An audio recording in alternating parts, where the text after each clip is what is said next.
Hello, welcome to part two of Metaphysical Matters for today, March 19th, 2020. Psychic Angela Faye Moore, and I'm Kim Clark. And it's hard to believe when I say 2020, I still it almost makes a shot go through my body. It doesn't even seem real. No, and it doesn't seem to me like it's time for spring either. It still feels like winter to me. I'm waiting for winter to happen. It's like it didn't really happen here. No snow, except for a little flurry or here or there. It's just not none last year either. It's like, man, I don't like a real cold winter, but I like it to be at least it's winter. I wore my heavy coat once. Yeah, I don't think I had a heavy coat on all year. But now, the last several years, we've had early snows in December, and then kind of that was it. But Yeah, we had one last year, right? Yeah, yeah, early. before Christmas, actually the first week of December, if I remember right. But anyway, it does seem like time is just so weird. Everything is just so different. But here we are. So we got to do the best we can, and we got to live as joyfully as we can in this where we are now. And why not? Why not? Right? And nothing is retrograde Mercury wise, by the way. And you see, we're having all kinds of technical issues too. We tried to record this a minute ago and just had to stop, had to restart my laptop and everything. She blamed me, said I was she's the thwarting it. thwarter. I'm telling you, do not allow Kim to get around electronic things because she does not like electronic things. So she will thwart it with her mind, and my daughter will just thwart it with her energy, which is just randomly shooting off everywhere. I will thwart, but I have to be wound up, and I'm not. Rarely am I wound up in such a way to do it. One other strange thing that's happened this week, in addition to all of the coronavirus stuff, is the earthquake cluster that we had. I guess it was Monday. We had 5 earthquakes in 15 hours in the Carolinas and East Tennessee. It's a lot. Yeah, and we just had a tornado in Central Tennessee, like 2 weeks ago. And the way that time seems to be passing, that tornado seems like it's been a million years ago. I know it does, don't it? And they Yeah. also had an earthquake in Salt Lake City. I had that down. That was yesterday. Yeah, 5.7. The whole Earth will do. Of course, it's natural. It's always quaking somewhere, but it seems like right now it's like the whole Earth is having to readjust itself a little bit, get comfy, which means everything up here is going to be kind of. If the Earth is like a turtle, like the Native Americans used to think, if the Earth is a turtle, then I guess the turtle is maybe waking up and stretching a little bit. That's the way it feels to me. That's the analogy I want to use. Well, that sounds good. That doesn't sound dire. It's not dire, it's just natural. These things happen. There it is. Except when you're fracking and doing craziness and stuff to the earth, what do you think's going to happen? It's going to fight back the end. Yeah. Well, I guess probably the main reason that people come to see you is to talk about relationships. That's one of the main things. It's not the only main thing, but yeah, Okay. there are a lot of things. So what's going on with all this quaking and all this weird stuff going on for us collectively? What's happening in people's relationships, or what are the challenges? Well, right now it's a time when people might be a little bit more intensely, romantically involved. It could be a good time for people to be thinking about how they feel right now, being in their moment, and experiencing passions that are good, bad, ugly, and indifferent. Emotions might be more on edge, more fired up. And that's not a bad thing. It's just, here it is. It's a bad thing, though, if you're, as I said earlier, fighting over the last roll of toilet paper at the Walmart. It's not a good thing, but it is a good thing if you suddenly are feeling stuff that you didn't know you could feel and you would like to feel. Like, for example, for a romantic partner, or for a cause. So it's a time I just feel that we might be getting, for lack of a better word, fired up about whatever it is that matters to us. And it's important during these times to stay balanced, because you get off balance, then you start being obnoxious and thwarting things, and it's not good, for other people. So you want to maintain. You have to do that by doing a gut check every now and then, and kind of asking yourself, am I where I need to be, and do I need to step outside and take a deep breath before I, murder my child? You have to kind of do these things to make sure that you're staying in a balanced state of mind. It's interesting, just the gestures that you use when you're talking about doing a gut check. You went straight for chakra centers. That's funny. I didn't even realize I did that. Yeah. So let's say we do want to get do a gut check. I mean, how do you? I mean, you're talking about just going into your head and going. How am I I'm talking feeling? about going in your head, but I don't see nothing wrong with doing the things that you're talking about there that you try to teach us. It's funny though because, as you know, Other Kim is a very good friend of mine, and she's teaches art at the deaf school, or she did. She retired, and she said all the time when I'm with her, I'm using a lot of the language that the deaf people use. Really? Isn't I that had interesting? I had no idea. It's like I'm doing this and I'm doing, I was talking about God, and it's just like you're doing the signs, and I have no idea what those signs are. I tend to absorb, I think, other people's energy. That's why maybe some people think I'm psychic or something. But Or you're it's just weird. you're tapping into something that's universal, which is why the deaf language uses those symbols because they resonate, they make sense. But there are actually different languages for different. They're different. English is different than the French, and there's actually dialects. Really? Yeah, I didn't know. I did. She taught me that too. She's taught me a whole lot, but I can't remember anything. You can't teach me much anymore. But what were we just talking about now? Well, we're talking about Oh, relationships. you were talking about how you find the balance. Yeah, you Yeah. do it. The way I do it is, you kind of do.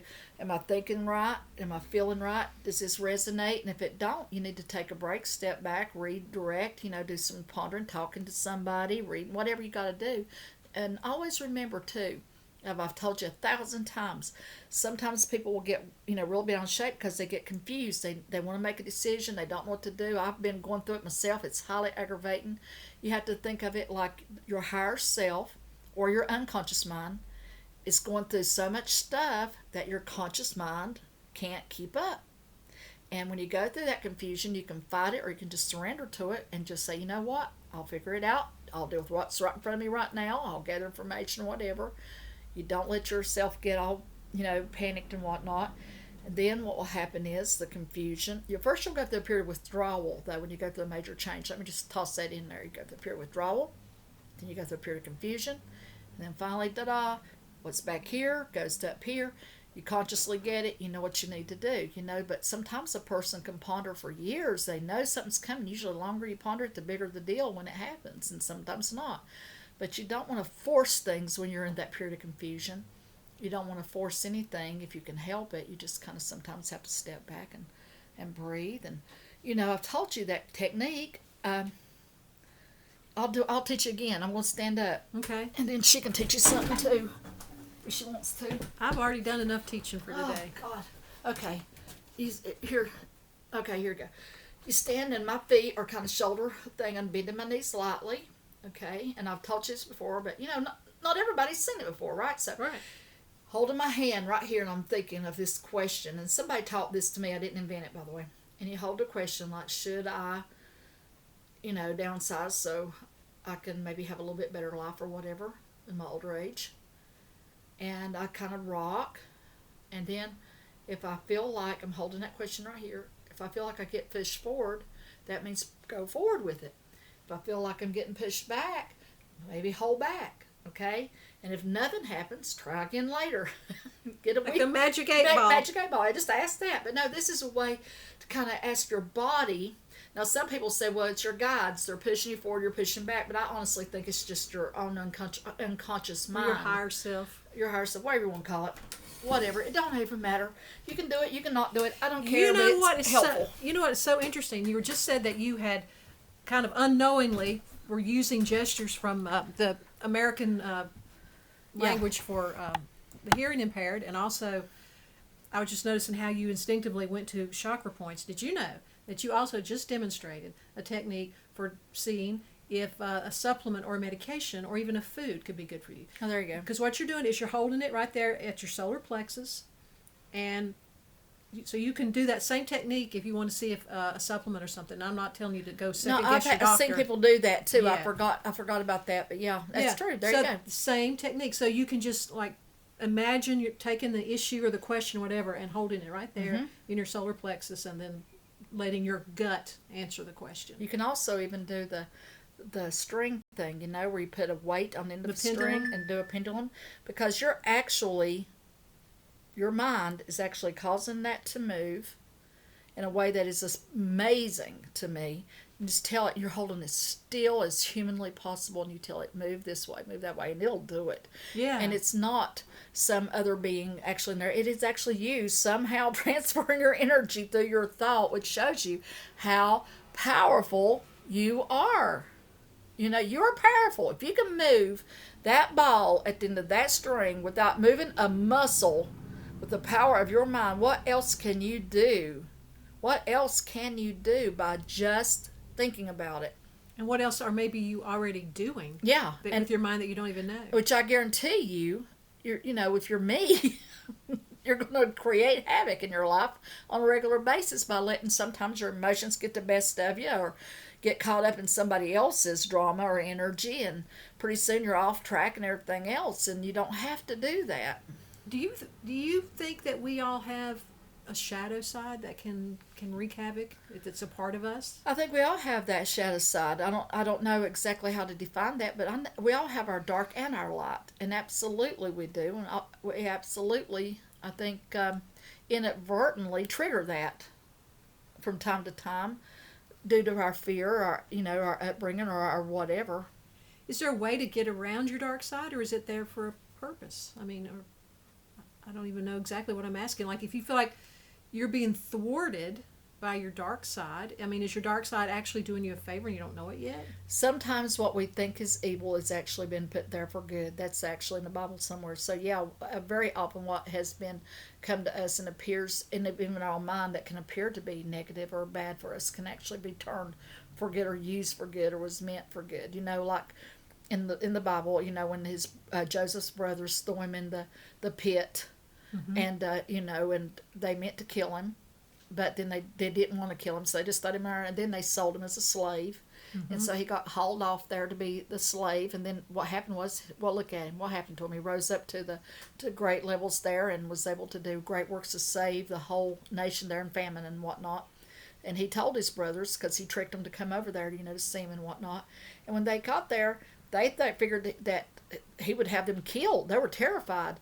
But he said, you meant this for evil, but God meant this for good. So because of what their evil act was, it actually saved all of those people in time of famine because of him. So you got to remember, while we may not understand how in the world an act of evil could possibly be good, and sometimes it's not. Sometimes there is just pure evil for the sake of evil, but sometimes even that can be taken and turned into a cause for good. It can be used to do things that we may not even know it done. It can be done for things that your grandchildren may find out about that you didn't even know. I was reading that about some poor old scientist that upset me. I wasn't reading nothing. I was watching on Cosmos. And this guy, died never knowing what all his experiments did and how it changed science, to this day. And he died not knowing. And it's just, that made me so sad for that guy, that he didn't get to enjoy the benefit of that hard work in this lifetime. But he knows now. Well, I think when we pass, I think our minds are open, and we see like this here, and we see like that there.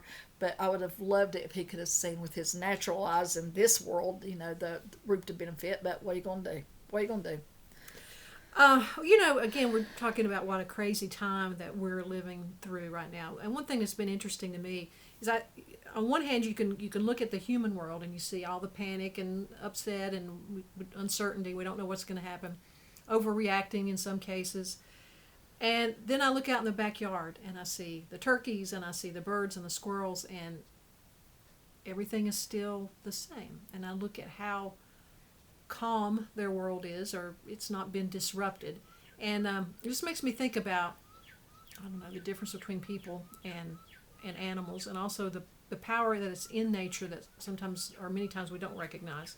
One of the comments that we had before we started today was somebody wanted you to talk about animal spirits, and I know we've done that some in the past, but do you have any other comments about nature spirits, animal spirits? How can nature and animal energy help us right now?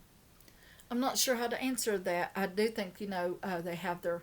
I told you one time I would sleep, and as one does at night, And I started dreaming. Hopefully. I was dreaming of Dennis, my cat that I had at the time, and Dennis was saying that, I really do love you. And I guess I'd worried about it because he moved next door. The dogs kept aggravating him, and he basically moved to the neighbors. Anyway, I'm hearing that, and I opened my eyes, and he was standing right there, sitting beside me with that big old face of his, staring at me, like big time in my face. And I honestly think that cat was beaming his thoughts. He was telling me, that he really did love me. Wow. And I know, I think about that cat because when we moved, we just let the neighbors keep him because he had moved down there anyway. And I didn't want to move him way out there in the country, and, Yeah. But it bothers me. But anyway, but yeah, my dogs, I had chihuahuas that were not accepting of him at that time.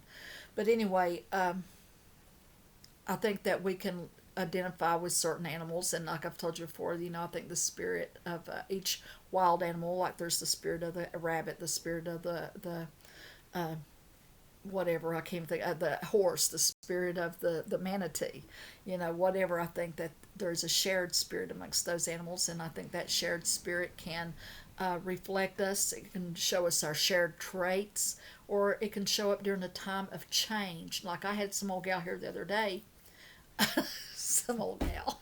That's such a country thing to say. She was actually a young girl, I believe. But anyway, like it matters.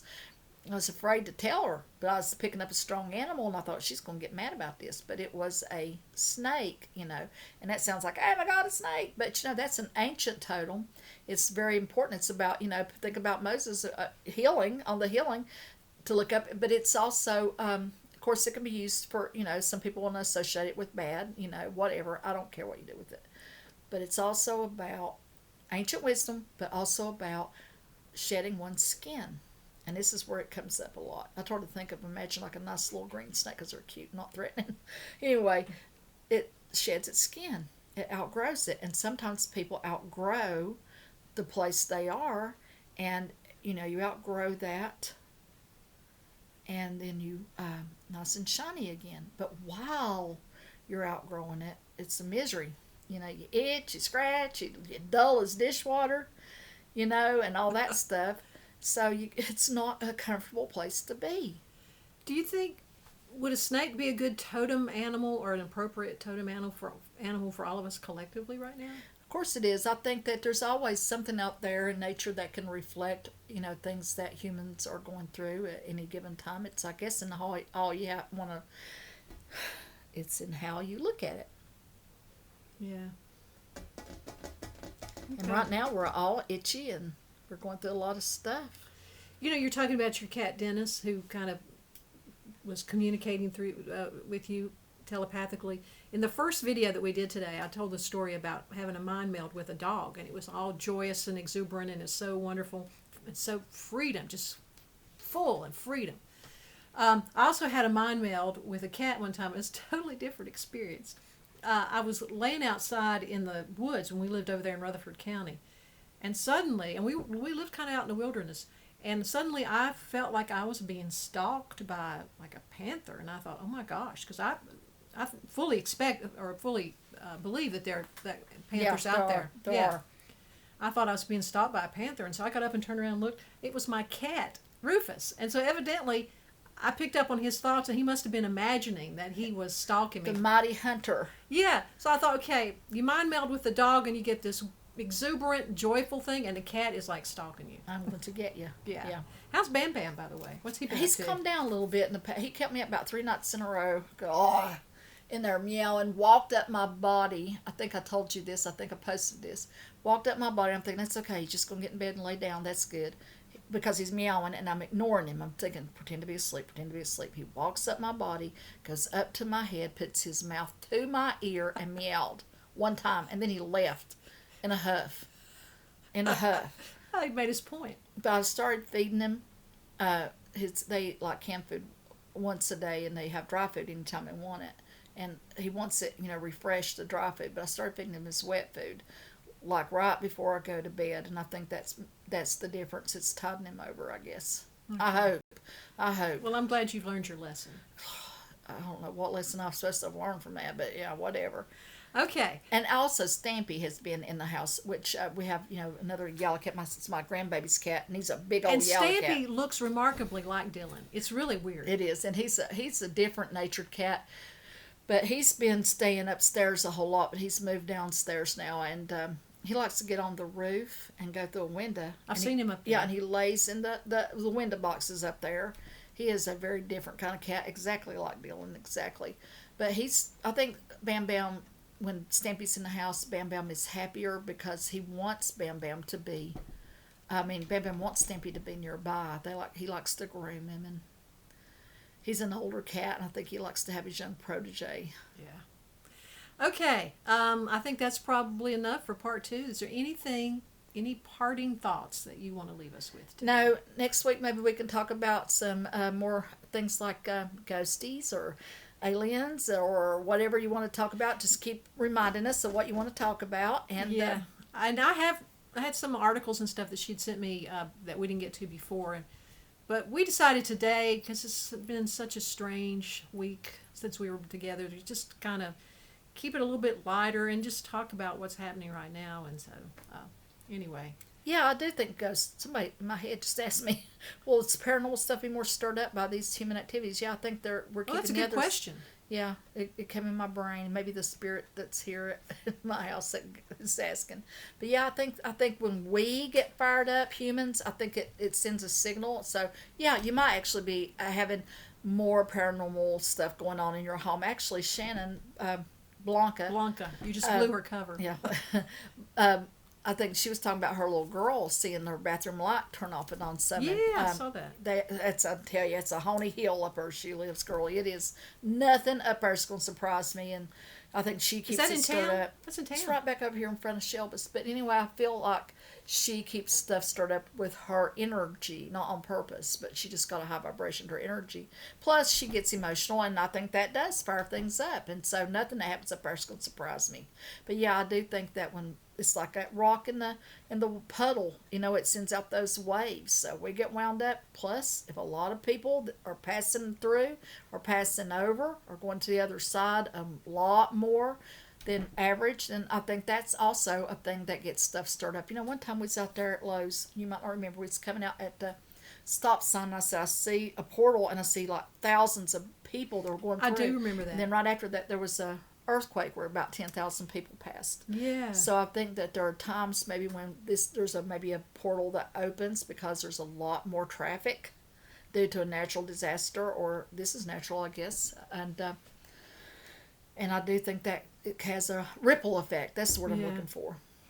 And also, just to throw one more little thing out, talking about what's going on right now, things being stirred up. I did mean to mention that the Schumann resonance, which is the resonant, the resonant, I guess, frequency of the Earth's magnetic field, has been pretty wild. Yesterday, it was really wild. Not so much today, at least when I saw right before I came here. And also, we're in a solar minimum right now, which means we're getting a lot more radiation from the sun. Oh, really? Or solar energy, I guess. So there's lots of stuff going on. Always something. Yeah. As Rosanna Dana, it just goes to show you, it's always something. Okay, that's our closing remarks for today then. Thank y'all for watching. Bye.